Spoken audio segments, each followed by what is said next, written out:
पूरे एक हफ्ते के बाद घर वापस लौट के आई हूँ। घर अपना हो या रेंट का हो, पर सुकून तो वहीं मिलता है जहाँ हम हमेशा रहते हैं।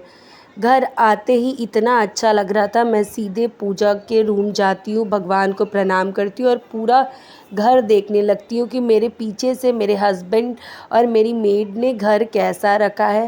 देखो, जैसा हम रखते हैं वैसा तो नहीं रह सकता। गाइस, बहुत दिन बाद मैं घर आई हूँ और चलिए अब दिखाती हूँ मेरे घर का अवस्था। और बहुत अच्छा लग रहा है इतने दिन बाद घर आके। देखिए, ठीक ठाक स्थिति में, उतना भी बुरा नहीं है।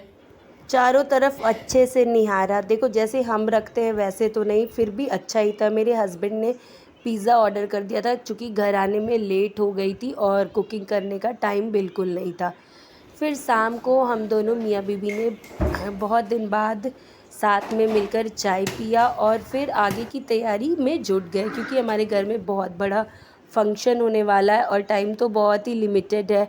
तो मैं उनसे कहने लगी कि चलो आज मुझे शॉपिंग पर ले चलो। और ये क्लिप है रात की, जहाँ पे मैं बहुत ही सिंपल सा डिनर बनाई थी। चावल, मसूर का दाल, आलू का चोखा और अचार, और हमने बड़े अच्छे से खाया था। और मैंने शॉपिंग की क्लिप तो नहीं ली है, पर मैंने क्या शॉपिंग किया है वो मैं इस वीडियो के लास्ट में उस क्लिप को लगाऊंगी। और आप लोगों को दाल, चावल और चोखा से किसी तरह का अफेक्शन है क्या? मैं जब भी ट्रैवल वगैरह करके आती हूँ, जितना सिंपल हो सके उतना सिंपल खाती हूँ। और चूँकि सुबह में हमने पिज़्ज़ा और ट्रेन में भी बहुत कुछ छाल मूढ़ी वगैरह खा ली थी, तो थोड़ा हैवी तो फील हो ही रहा था। और ये जो मिर्ची का अचार है ना, ये मेरी सासू मॉम ने बनाया और बहुत ही टेस्टी है। और जैसे जैसे पुराना हो रहा है वो और भी टेस्टी हुआ जा रहा है। गाइज, मेरा और आपका रिश्ता इतना स्ट्रांग होता चला गया है कि मैं अगर कुछ खरीद कर लाऊं और शेयर ना करूं तो मुझे ये अधूरापन फील होता है। तो कल जब मैं वापस लौट के आई थी तो मैं अपने हस्बैंड के साथ एक साड़ी खरीदने गई थी। वो साड़ी खरीदने का पर्पस ये है कि मेरे घर में एक पूजा होने वाली है जिसमें मुझे बिल्कुल न्यू, मतलब ब्रांड न्यू साड़ी चाहिए थी और उसमें ब्लैक बिल्कुल नहीं होना चाहिए। वैसे तो मैं कुछ और मटेरियल लेने गई थी पर उसमें थोड़ा थोड़ा कहीं ना कहीं ब्लैक था और घर से बिल्कुल मतलब स्ट्रिक्टली बोला गया था कि आप ब्लैक में एक पॉइंट भी ब्लैक का नहीं पहन सकते हो।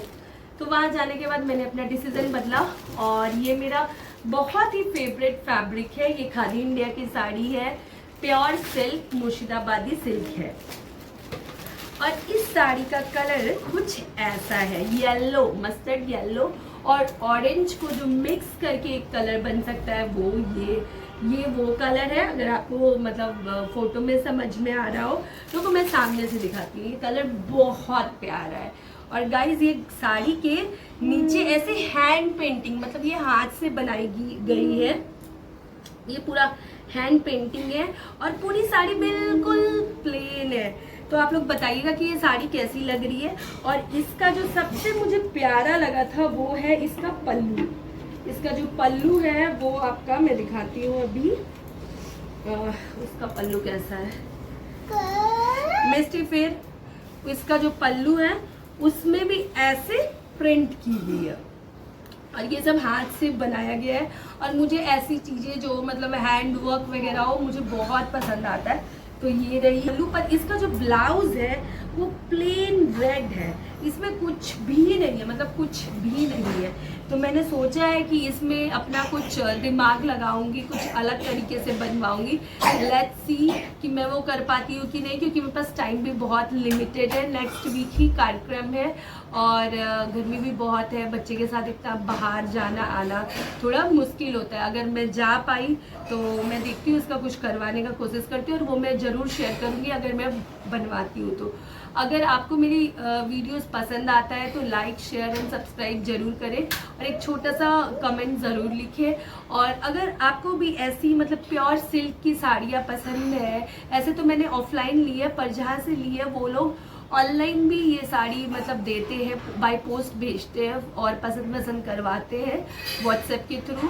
तो अगर आपको चाहिए होगा तो आप मुझे मैसेज करना, मैं बताऊंगी। ठीक है, थैंक यू, बाय बाय।